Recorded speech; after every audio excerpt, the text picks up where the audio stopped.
Salut à tous. Aujourd'hui, je profite de cette vidéo pour vous donner mes conseils pour sécher et sécher pendant que vous êtes en train de vous préparer en MMA. Donc, si vous avez une compétition à faire, ou pour vous personnellement, si vous voulez vous affiner. Donc, je vais vous donner tous mes conseils. Donc, tout d'abord, bien comprendre la différence entre sécher et perdre du poids. Vous pouvez sécher et avoir très peu d'influence sur votre poids général. Donc, vous allez perdre du gras seulement et conserver du muscle. Donc, sur la balance, ça se voit très peu. Et vous pouvez perdre du poids tout en perdant du muscle et donc en restant tout aussi gras, entre guillemets. Donc, j'imagine que quand vous préparez un combat, la plupart du temps, vous voulez sécher en perdant du poids. C'est ce qui va arriver. Mais gardez bien en tête que ce n'est pas parce que votre poids descend lentement que vous n'êtes pas en train de sécher proprement. On va discuter un petit peu de tout ça parce qu'il va falloir comprendre que plus vous séchez lentement, plus vous brûlez du gras et plus vous conservez du muscle. C'est ce que font les bodybuilders par exemple. Et si vous avez une date et que vous souhaitez sécher, et perdre beaucoup de poids en même temps, il va falloir aussi accepter de perdre du muscle. Donc, le principe de base pour une sèche, c'est tout simplement de bien comprendre que vous avez un métabolisme. Votre métabolisme, c'est un équilibre entre ce que vous apportez à votre corps et ce que vous dépensez. Ok. Donc, vous allez avoir un équilibre au niveau de vos apports. Si vos entraînements, votre vie quotidienne, vous avez besoin de 3000 calories, eh bien, si vous apportez 3000 calories en nutriments, vous allez avoir votre poids qui reste au même, à la même échelle. Ok. Donc là, on sera sur vraiment un équilibre sur la balance des apports. Quand vous voulez prendre de la masse, ou même si vous ne voulez pas le faire, si vous mangez plus que ce que vous avez besoin, vous allez grossir, vous allez prendre du muscle, vous allez prendre du gras. Si vous mangez moins que ce que votre corps a besoin, vous allez maigrir ou vous allez sécher. Ok. La qualité de votre perte de poids, elle va être dépendante et de votre pratique et de vos apports nutritionnels.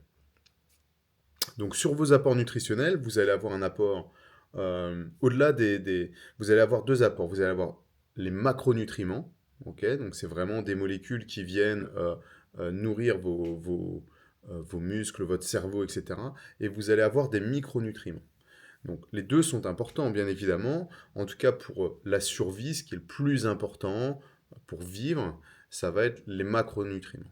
Après, tout ce qui va être en forme, vivre plus longtemps, être en bonne santé, il faut avoir un bon équilibre entre et les macronutriments et les micronutriments. Quand on s'intéresse à la performance sportive, eh bien, c'est vrai qu'on va se concentrer plus sur les macronutriments parce qu'on va avoir des périodes beaucoup plus courtes.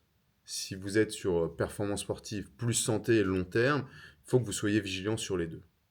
Par contre, si vous êtes sur de la performance sportive, d'avoir des très bons micronutriments, mais de ne pas se soucier de ces macronutriments, ça va être pas forcément ce qu'il y a de plus efficace. Donc là, aujourd'hui, j'ai surtout traité des macronutriments et vous expliquer comment sécher en se concentrant là-dessus.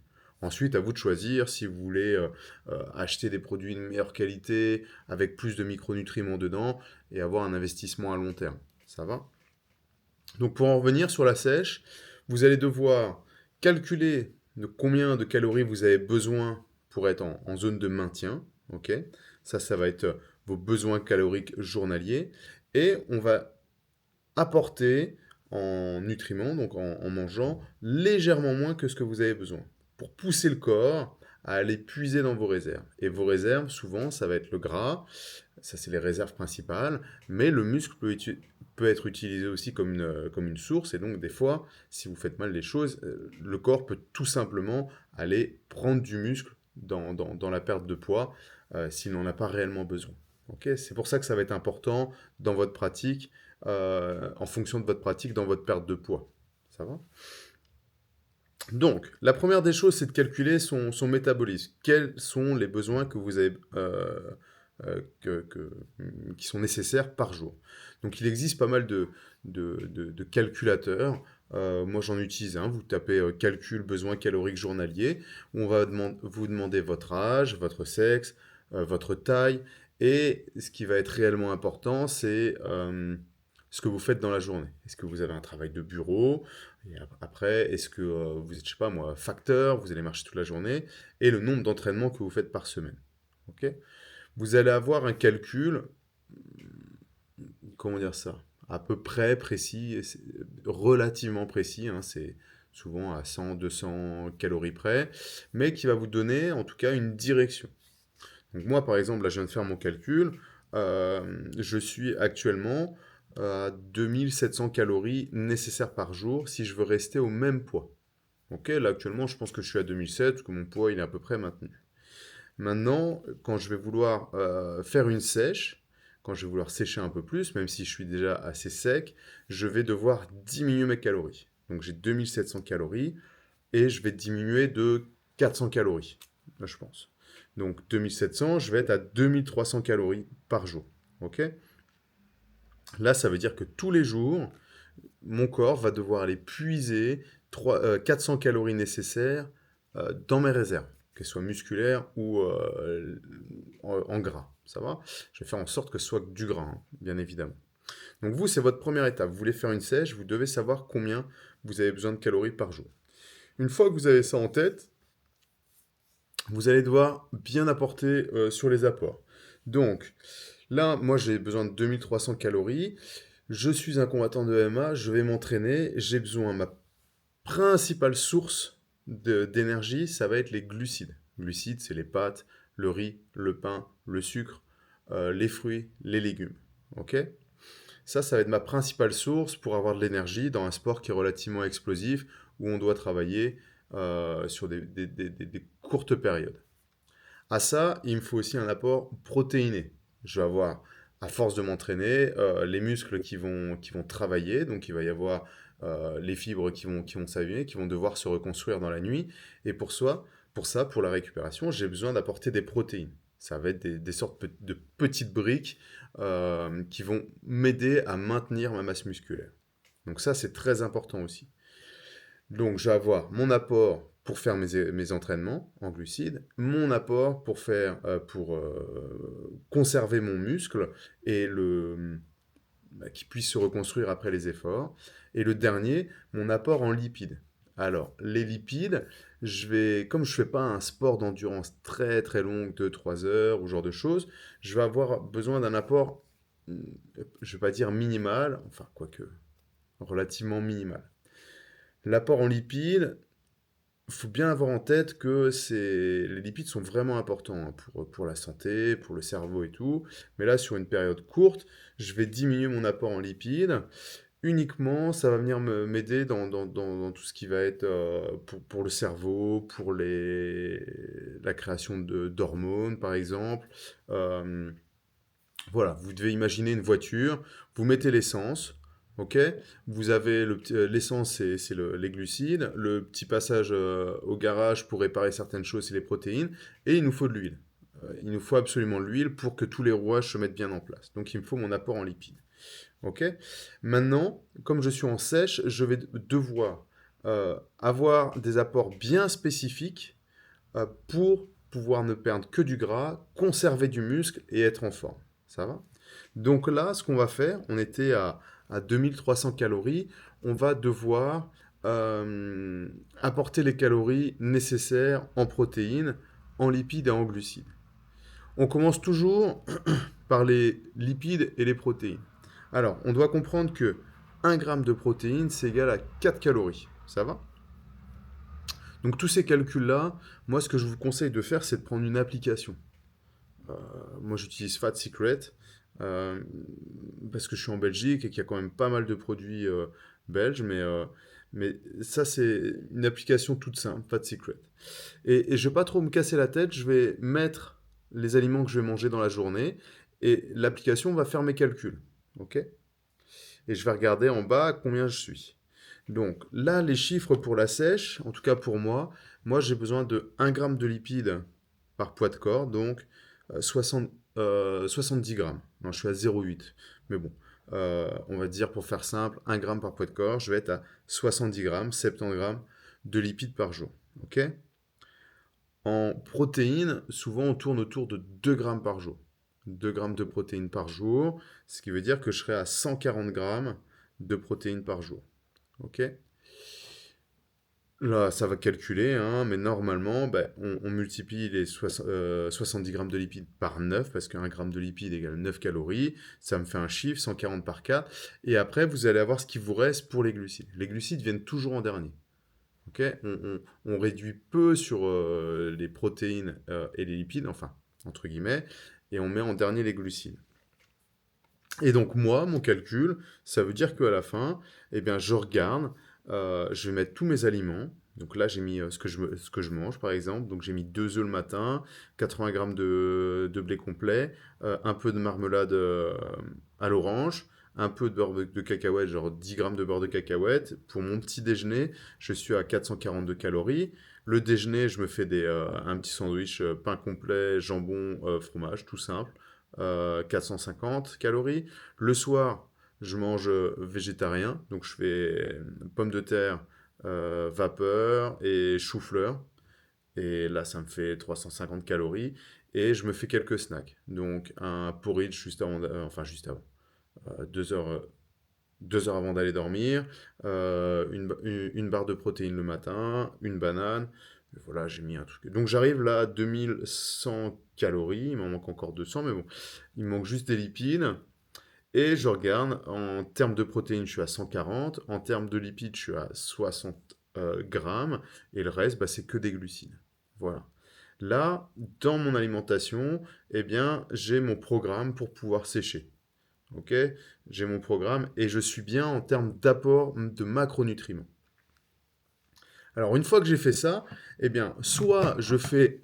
Oh, j'ai tout fait tomber, c'est pas grave. Soit je fais tous mes calculs, tous les jours, je rentre ce que j'ai mangé, etc. Soit j'utilise des petites méthodes, des petits conseils que je fais, c'est-à-dire que je vais me faire euh, une sorte de routine. Je vous avoue que je mange quasi la même chose tous les jours.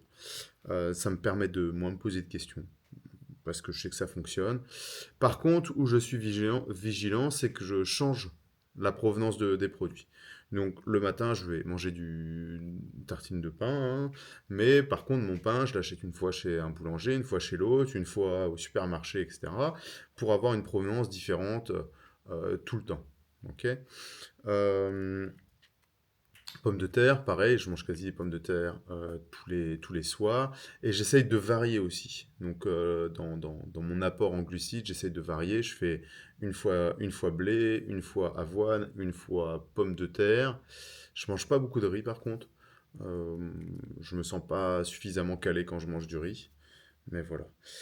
En termes de protéines, j'ai une protéine le midi, 100 grammes de viande, et protéines de lait, hein, avec 40 grammes de, de whey. Et puis après, je le retrouve bah, dans le pain, il y a quand même 10 grammes de protéines. Dans l'avoine aussi, il y a pas mal de protéines. Dans les œufs le matin.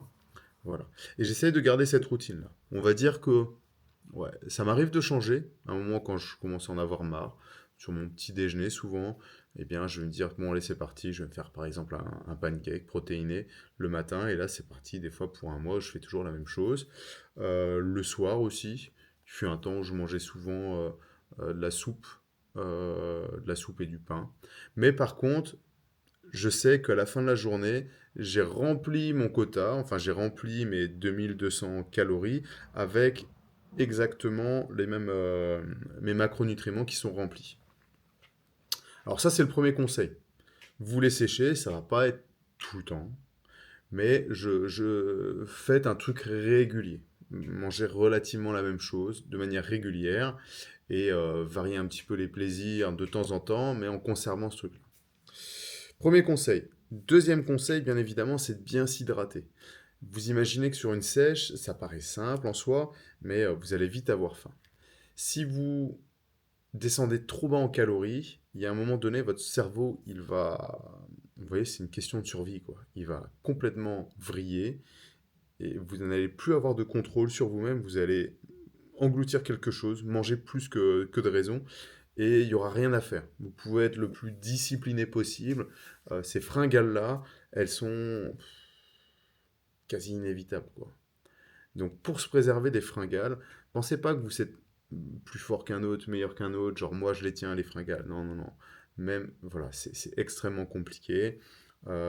C'est votre cerveau, je sais pas, moi, il y a un truc qui vrille, c'est de la survie et vous allez manger. Donc, ne descendez pas trop vos apports. Donc, restez à 400, 500 calories.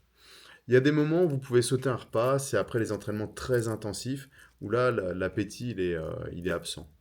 Donc moi, ça m'arrive si j'ai un peu de mal à conserver mon apport en dessous, eh bien, par exemple, les mercredis après-midi, je ne vais pas manger parce que j'aurais fait sparring le matin, j'ai pas faim.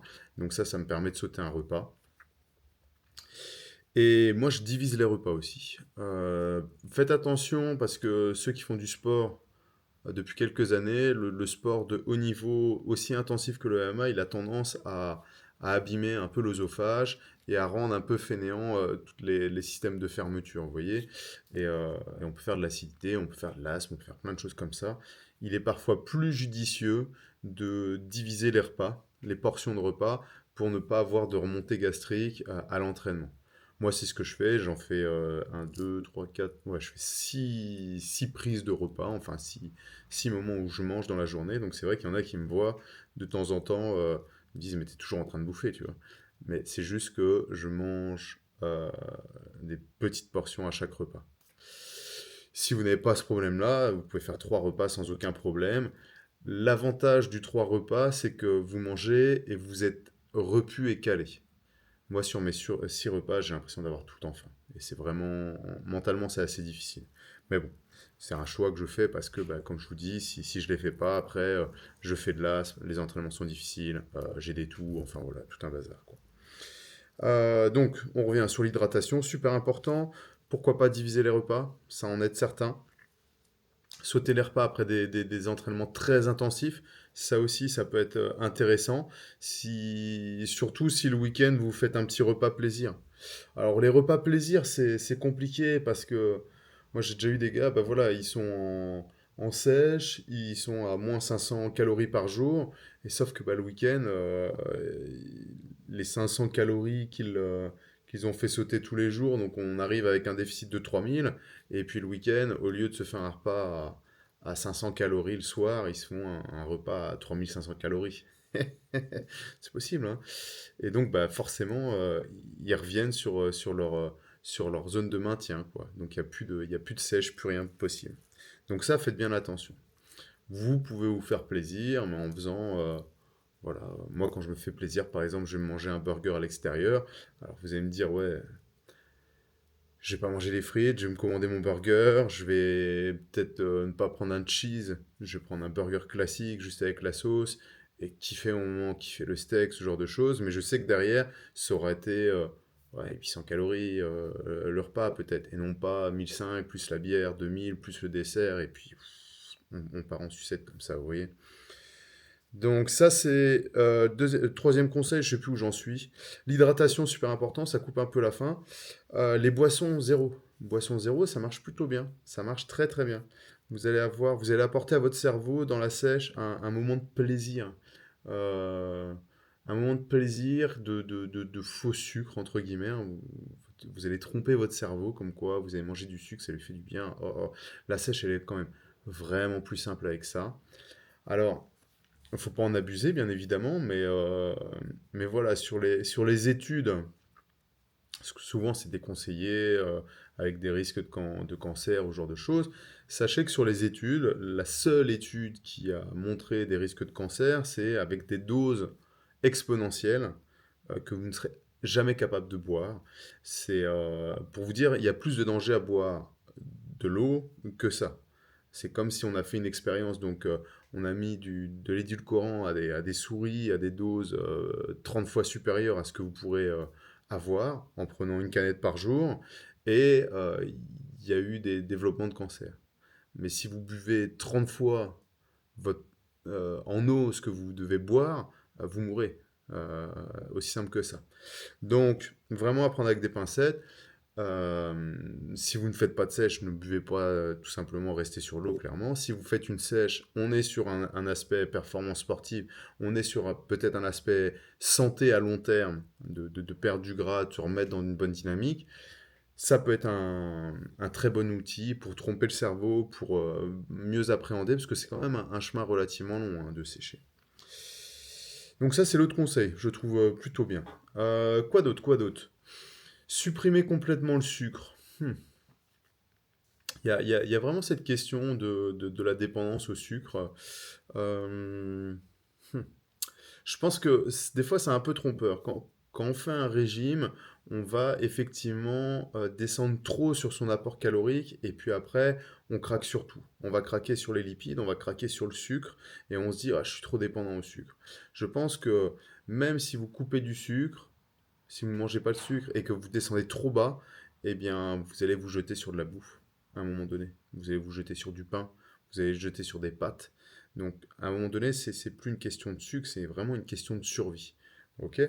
Donc, en performance, en compétition, si vous travaillez avec des fenêtres pour apporter vos aliments, donc moi, ça m'arrive en sèche d'avoir une boisson sucrée avant un entraînement, dans 30-40 minutes parce que j'ai besoin d'apporter du fuel pour faire mon entraînement. Derrière, j'ai pas envie de sucre tout le temps, quoi. Si je suis bien, je respecte bien une sèche à moins de 500 calories de déficit, ça passe. J'aurai pas de fringales. Donc, pas besoin de couper complètement le sucre. Effectivement, apporter pas mal de fibres pour la satiété, ça fonctionne. Soyez aussi attentif aux aliments qui vous apportent de la satiété. Mon exemple, le riz ne m'apporte pas de satiété, les pommes de terre m'en apportent. Le pain, on le déconseille. On dit, ouais, le pain, c'est très compact, ça apporte pas de satiété. Moi, ça m'en apporte beaucoup. Donc, je préfère manger du pain, deux tranches de pain.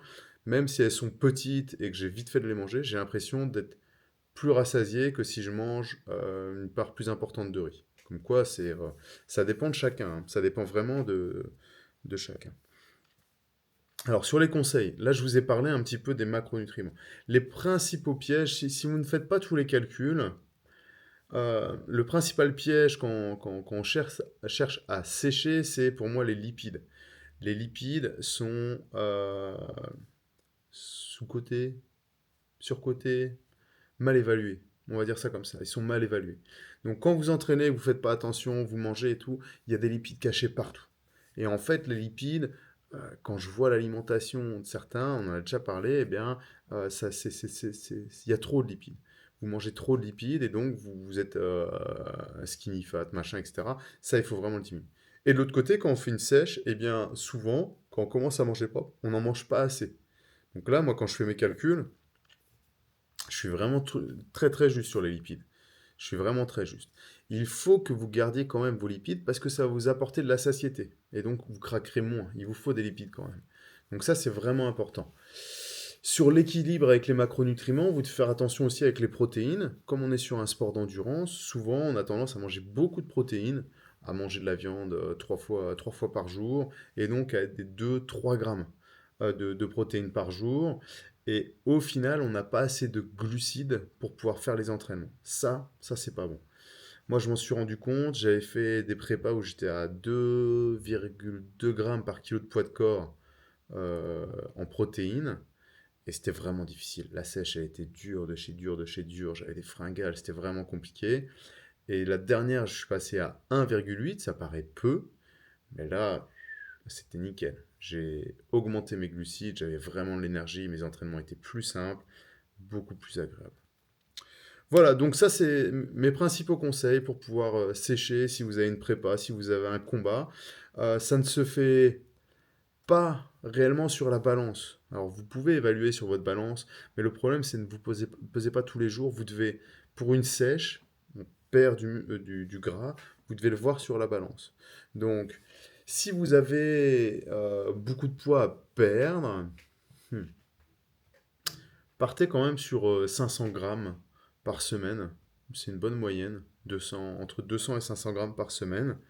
Donc si vous avez 4 kilos à perdre de sèche, eh bien ouais, c'est un bon 2 mois, hein, 2 mois de sèche en étant assez sérieux, mais les résultats sont au rendez-vous, quoi. Si vous avez 4 kilos en un mois, là ça devient un peu plus compliqué, c'est quasi 1 kilo. Donc là, il va falloir perdre un peu de muscle aussi. Ça va être très très compliqué de perdre que du gras. Donc il faudra conserver à peu près cette dynamique-là, mais peut-être en diminuant encore plus ses calories. Ou alors, l'autre solution qui fonctionne très bien, c'est d'augmenter pas ses entraînements, son NEAT, son métabolisme d'activité. Donc il y a un truc qui fonctionne du tonnerre pour moi, c'est la marche à pied. Donc vous faites vos entraînements, plutôt que de rajouter des entraînements avec des risques où vous allez vous blesser, vous allez être fatigué, augmentez votre marche à pied. Finissez l'entraînement, vous rentrez à pied. Euh, vous, je sais pas moi, jour de repos, le matin, vous partez pour une marche en forêt, hop, rêvasser, etc. 1 heure, vous revenez, vous aurez fait une belle marche d'1 heure, vous allez brûler du gras à ce moment-là. Et ça, c'est top parce que vous allez préserver vos articulations tout en continuant à brûler et tout en continuant à manger. Voilà. Ça, c'est peut-être le dernier conseil, c'est la marche à pied pour la sèche qui fonctionne relativement bien. Faites bien attention, comme je dis, n'augmentez pas trop vos entraînements tout en diminuant drastiquement vos apports. C'est le meilleur moyen de se blesser. C'est le meilleur moyen de créer des inflammations, de se sentir un peu misérable à l'entraînement et de mal aborder un combat, quoi. Mentalement, c'est difficile, hein.